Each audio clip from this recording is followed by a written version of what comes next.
Thank you, everybody, for coming to the Aaron Torres Podcast YouTube page. If you could do me one quick favor, see that little black subscribe button on the bottom of your screen? Go ahead, hit that little black subscribe button.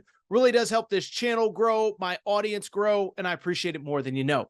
Also, quick thank you to our presenting sponsor, Betfred Sportsbook and the Betfred Sportsbook app. Bet $50 on any game. Get up to $1,111 in free bets courtesy of the Betfred Sportsbook.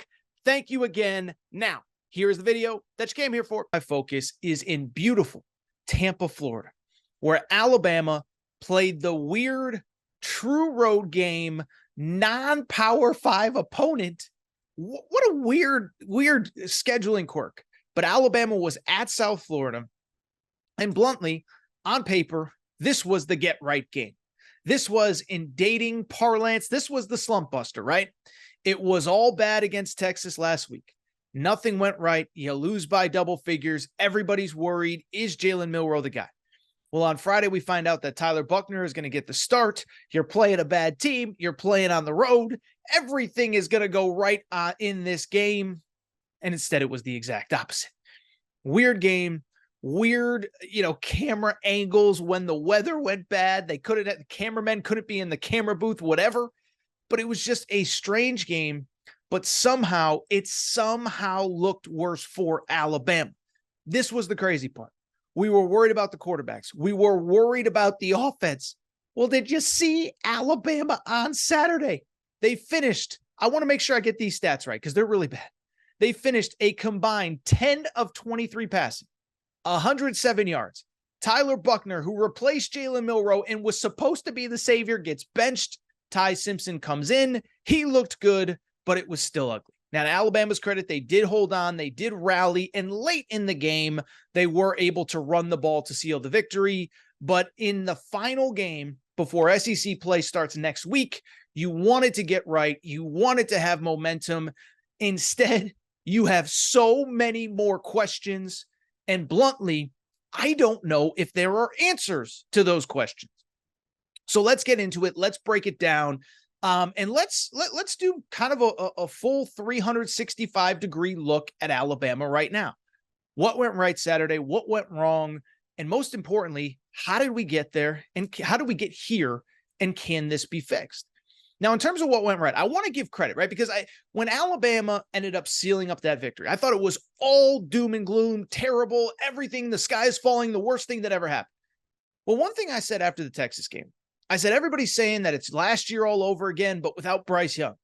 And I said, no. I said, there were a few positives from the Texas game.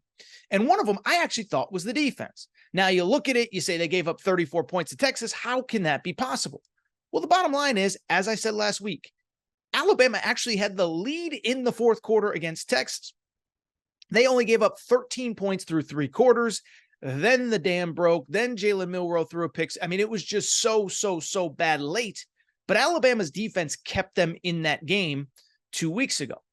And I bring it up because if there's one positive coming out of that game, I actually think this defense is pretty good. I actually think this defense is tough. I think this defense makes plays. And listen, I get it. It's South Florida. Alabama should be able to limit what they do. South Florida is not good. They have a quarterback who is very inaccurate and is mostly a runner. But at the end of the day, whenever you hold a team, an opponent, to 3 points like Alabama did, to a total of, what am I looking at here? 264 yards of total offense. When you're looking at a scenario where you have 10 tackles for loss, 5 sacks, I don't care who the opponent is. That's good, and I give the defense credit because they came on the field every single possession for basically 3.5 quarters, and if they didn't make plays, Alabama could have lost that game. For people who didn't see it, let me be abundantly clear. That was a game that Alabama could have lost. They held on, and it was in large part because of the defense. So that's the positive that came out of Saturday. But here's the bad news.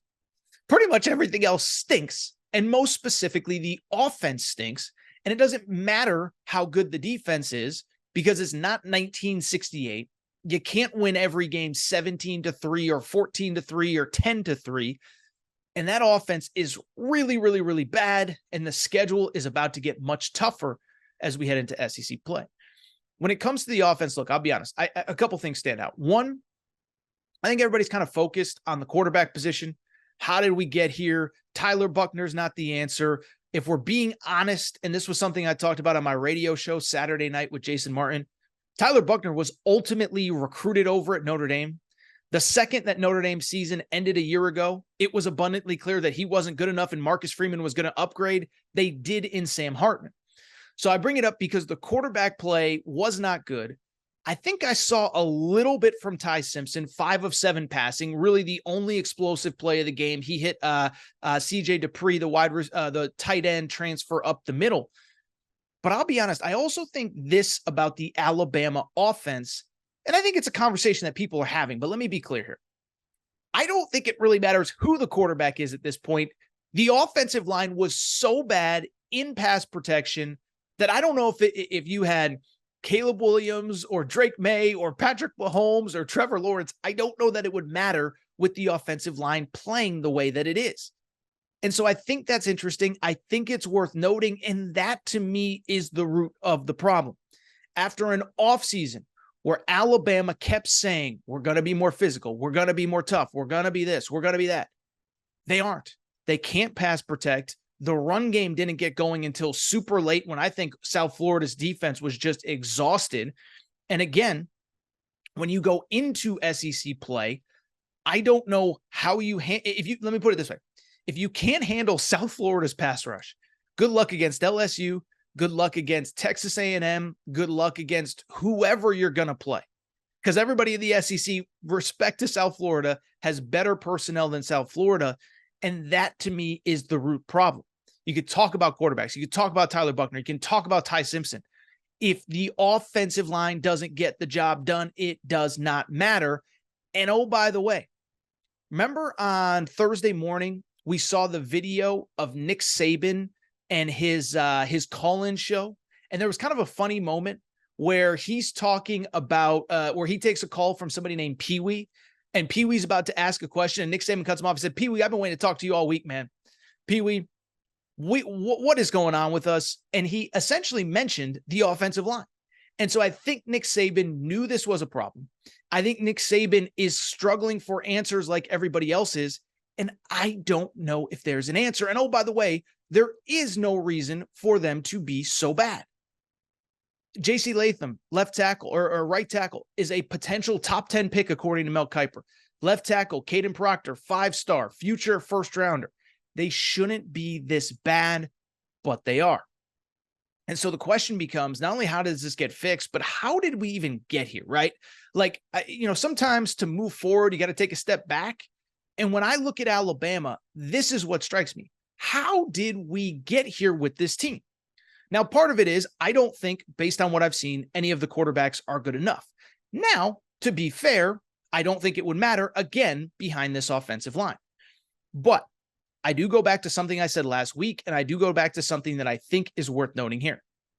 I think Nick Saban knew at the end of last season there was no real heir apparent to Bryce Young. And that was why he made such a concerted effort to talk about getting back to physicality, get back to the run game, get back to toughness, because he knew for the first time in about 7-8 years, he didn't have a potential top 10 type pick at quarterback to carry the team. So that's part of it. I think he probably should have been more aggressive early in the early part of the transfer portal, something that we talked about again last week. The good quarterbacks were basically off the board by the middle of January. The Sam Hartmans, the Devin Leary, who has been very good for Kentucky early. I don't know if any of them would have considered Alabama, but I don't know why you wouldn't have. But Alabama was not aggressive. And it was only after spring ball, when everybody struggled, that was when you got aggressive.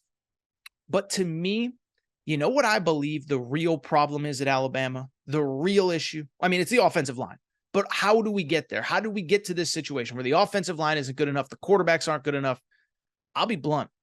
I think part of it does fall on the coaching, specifically the assistant coaches. And it's interesting. I've heard this kind of narrative come up over the last couple weeks, but I do think it's worth noting here. And I think you can even go back to last year. I remember talking about it on this show last year. I remember people asking, like, why is Alabama, they don't look right? Because remember, last year, everybody would sit there and say, well, I mean, they lost to LSU on the final play and Tennessee on the final play. It's like, yeah, but they also beat Texas A&M on the final play of the game, beat Texas in the final 30 seconds of that game. And so you go back to last year, I remember talking about this. I said, something isn't right. Something isn't being done Monday through Friday, and it is showing up on Saturdays when Alabama takes the field. And all I can really go back to, and I've heard other people, in the media, so I'm not claiming this is my original idea, whatever. I've heard a lot of other people talk about it. I just don't know if the coaching is good enough right now. Because think about all of the great coaches that Saban had during the height of his success. Kirby Smart on defense was there forever. Lane Kiffin, Steve Sarkisian. I think people forget this. Brian Daboll, the New York Giants head coach, was Alabama's offensive coordinator for a year. Mario Cristobal, offensive line coach. Mel Tucker, defensive backs coach. Billy Napier was a wide receivers coach. I mean, we're talking about position coaches that now are head coaches in the SEC, the ACC, big time elite blue chip programs. Do you see that on Alabama staff right now? Now, we're not going to go person for person, but Alabama's defensive coordinator is Kevin Steele. Again, I think the defense is actually pretty good, so I don't want to blame too much on him. He's also 65 years old. Is that, it feels like a blast from the past. Let's go back to something that worked 15 years ago. I think it speaks to, I don't think there was a long line to come coach that defense. By the way, Kevin Steele replaced a guy named Pete Golding. Pete Golding came from UTSA and Southern Miss. So it's not as though that guy was elite even before Kevin Steele. Oh, by the way, on offense, Tommy Rees. Listen, I'm sure he's a nice guy, but it's not like Notre Dame was lighting up the scoreboard when he was the offensive coordinator there. And I only bring it up because think about, again, the offensive coordinators, Lane Kiffin, Steve Sarkisian. Does Tommy Rees feel like a guy that's a year or two away from being a big-time college head coach? Because I just don't see it. And so I go back to last year. I remember talking about this on the show. I said, there are entire position groups that need an overhaul. And you can't tell me that you misevaluated every single guy in the room. But last year it was wide receiver. They didn't have that dude. Offensive line. The defense was a little bit of a mess this year. To their credit, the defense is much better this year. But this year, it's the quarterback room. It's the offensive line room. And so that's all I can come back to. The coaching isn't good enough. And then bluntly, it leads to the most important question. Can this be fixed this year? Listen, I'm a guy that thought Alabama is going to win the SEC. They're going to get back to who they are. They might not win the championship, but I think they're good enough. And I don't know that we can say, not only with any certainty, but I don't even know where the hope is that they can turn this thing around.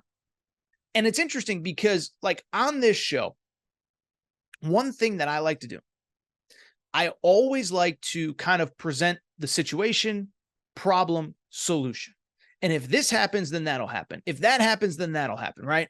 Remember a year ago talking about Jimbo Fisher. He needs to give up play calling. That'll help Texas A&M. We'll see if it ends up being correct.